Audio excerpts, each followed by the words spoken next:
Bueno, la importancia de la historia económica, primero,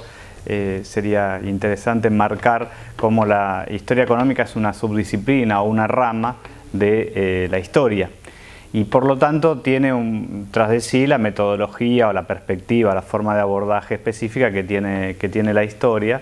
Y en realidad la historia, como todas las ciencias sociales, lo que pretende finalmente como objetivo último es interpretar, comprender la realidad social, la realidad actual. Pero para esto hace este atajo hacia el pasado, tratando de ver las sociedades del pasado, porque en gran medida las sociedades actuales presentes son las transformaciones o los cambios efectuados a través del tiempo por las sociedades del pasado. Y el recorte es, en este caso, la economía, ¿no? Por lo tanto, la historia económica tiene también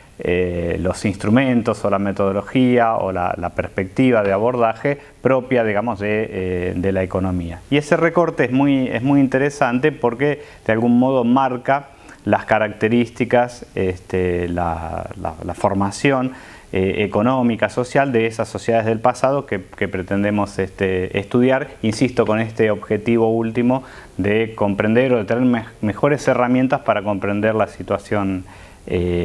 actual. ¿Por qué es importante entonces indagar en esa historia económica y en el caso particular de la Argentina? Bueno, porque la economía,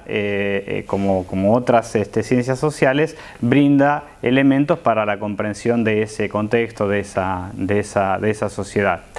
En el caso específico de la historia económica argentina, podemos plantear que la historia económica permite ver, identificar etapas, identificar momentos de relación de la sociedad, de los hombres con los recursos, sus vínculos con el exterior, ¿no? Las relaciones comerciales que se establecen con el exterior, etc. Y esto nos va a permitir, digamos, una cierta riqueza para comprender el funcionamiento social, ¿no? Como un todo, esa realidad que finalmente es única e inescindible.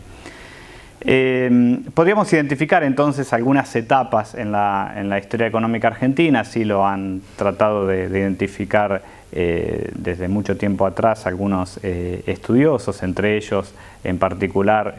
Aldo Ferrer, por ejemplo, que en su libro La economía argentina marcó ciertas etapas de la historia económica argentina. Esas etapas tendrían inicio, obviamente si hablamos desde el periodo independiente, desde 1800, 1810, y podríamos pensar que hay la conformación de un modelo agroexportador, de un modelo económico vinculado a la extraversión, que está relacionado con la dinámica de la economía mundial y se acopla a esa dinámica de la economía mundial como exportador de materias primas o como exportador de alimentos. Entonces es muy interesante tratar de ver cómo esas etapas están vinculadas a etapas o a la configuración económica mundial. En este caso, en el siglo XIX, con las derivaciones de lo que fue la primera revolución industrial, y luego, digamos, la conformación de una división internacional del trabajo, donde más claramente la Argentina se va a incorporar dentro de ese proceso, digamos, hacia 1860, 1870. Entonces, a partir de allí ya podemos hablar de el funcionamiento o el inicio de un modelo agroexportador, que está caracterizado por la explotación de la tierra y el desarrollo de actividades agropecuarias, tanto en el plano de la producción de carne, en particular a través de los frigoríficos, como la producción cerealera,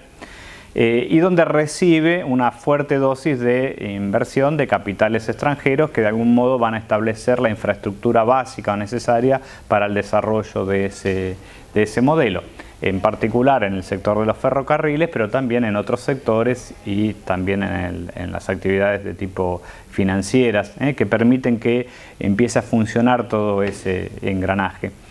Esta etapa del modelo agroexportador podríamos decir que de algún modo tiene su cierre, esta etapa de la historia económica argentina tiene su cierre hacia 1930 con la crisis económica mundial. Otra vez ese contexto internacional es el que marca, digamos, las formas o las características específicas de acople de la economía local a esa economía internacional. Y a partir de allí, como hay muchas dificultades para colocar los productos de exportación, ¿no? Hay dificultades tanto en volúmenes como en saldos, digamos, en dinero, en divisas,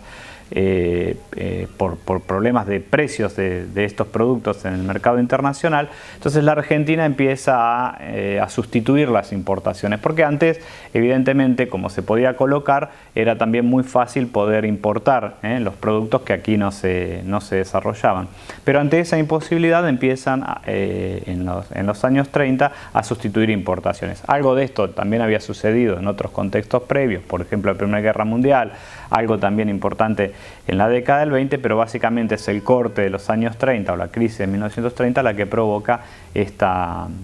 modificación. Y de algún modo allí aparece una nueva etapa que los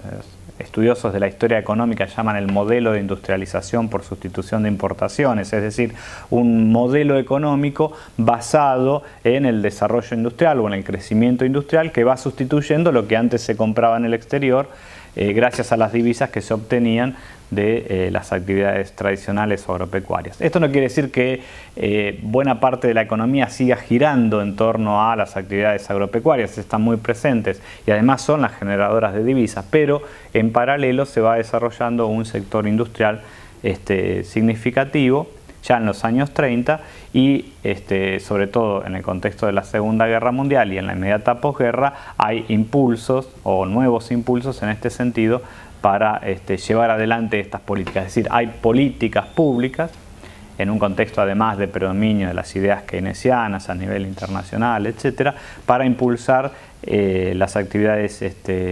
industriales, y esto va a ser ininterrumpido, digamos, durante la experiencia desarrollista de los años 50 y en los años 60 hasta prácticamente el golpe militar de 1976. Es decir, que allí podemos tener otra vez un quiebre a un modelo, a una forma particular de organización de la producción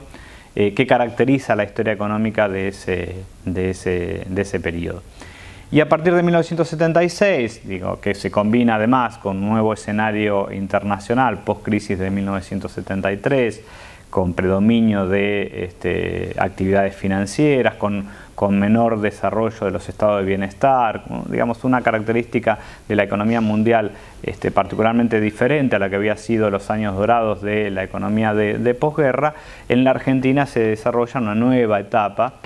que ya no está basada ni en las actividades agropecuarias ni en las actividades industriales, sino principalmente en las actividades de comercio y en las actividades financieras. Y esa etapa que se abre en 1976, donde la política económica llevada por Martínez de Hoz es muy clara, digamos, para marcar ese corte, tendría su finalización con la crisis del 2001-2002, ¿no? Es decir, o podemos pensar que allí hay un quiebre importante de ese modelo que prácticamente lo que hizo fue revertir en gran medida los avances en torno al crecimiento del sector industrial de la etapa previa. Y a partir del 2002 hasta el presente, bueno, estamos en una nueva etapa. Los historiadores en general tratan de tomar distancia del momento presente porque no tienen la perspectiva para el abordaje y para el análisis, pero es probable que podamos pensar, más allá de los cambios en la política económica, en la irrupción de un modelo que, a diferencia del que se implanta a partir de 1976, tiene, digamos, un anclaje mucho más productivo. En un escenario internacional también complejo, cambiante, ¿no? Donde la irrupción del mundo multipolar, con la irrupción de China, de India, etcétera, también tracciona fuertemente por la demanda de alimentos que la economía argentina además puede proveer. Entonces, me parece que es muy importante tener un buen análisis de esas sociedades, del funcionamiento de esas sociedades del pasado y en particular de las actividades económicas para tener mejores herramientas para entender la situación presente. No como a veces se dice para no cometer los mismos errores, porque los contextos históricos, locales, internacionales, etcétera, son el andamiaje teórico sobre el cual se asientan las políticas económicas y las políticas públicas son muy diferentes, pero sí, digamos, mayores elementos, pistas para orientar, en un mejor diagnóstico, orientar las políticas económicas en el presente. De allí, insisto entonces con la importancia que tiene la historia económica y en particular estudiar la historia económica argentina para todos los analistas, cientistas sociales y en general para el conjunto de la población, ¿no? Cuanto más herramientas y elementos tengamos para comprender la sociedad del presente, de mejor forma vamos a poder actuar sobre esa realidad.